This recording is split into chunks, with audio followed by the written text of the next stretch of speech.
கர்த்தருடைய பரிசுத்த நாமத்துக்கு ஸ்தோத்திரம். வெளிப்படுத்துதல் 20வது அதிகாரம் 4வது வசனம். அன்றியும் நான் சிங்காசனங்களை கண்டேன், அவைகளின் மேல் உட்கார்ந்தார்கள். நியாயத்தீர்ப்பு கொடுக்கும்படி அவர்களுக்கு அதிகாரம் அளிக்கப்பட்டது.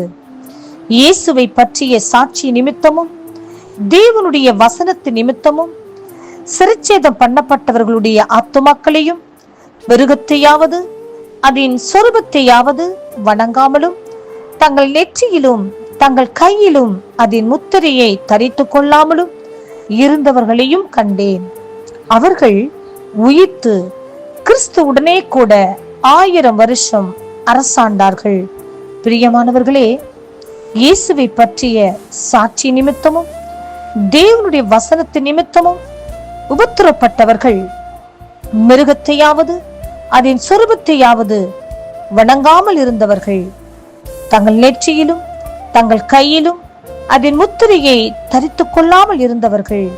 ஆம், இவர்கள் ஆண்டவராக இயேசு கிறிஸ்துவுடனே கூட 1000 வருஷம் அரசாளும்படியாய் அழைக்கப்பட்டவர்கள்.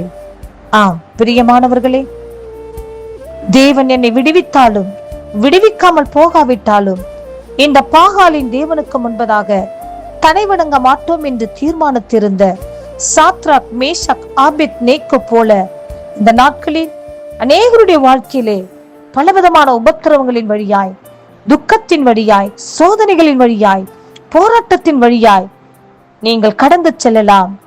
ஆம், கர்த்தருக்காக நீங்கள் வைராக்கியமாக இருப்பீர்கள் என்று சொன்னால் ஒரு நாள் வரும், கர்த்தர் உங்களை அவர் கனப்படுத்தி அவரோடு கூட 1000 வருஷம் அரசாளும்படியாய் பரலோகத்தில் அமர வைப்பது மாத்திரமல்ல, இந்த பூலோகத்திலும் ஒரு நாள் வரும், கர்த்தருக்காக வைராக்கியமாக உபத்திரப்பட்டு இந்த உபத்திரவத்தின் மத்தியிலும் கர்த்தரை மகிமைப்படுத்துகிற பிள்ளைகளை கனப்படுத்துவார் என்று சொல்லி விசுவாசியுங்கள்.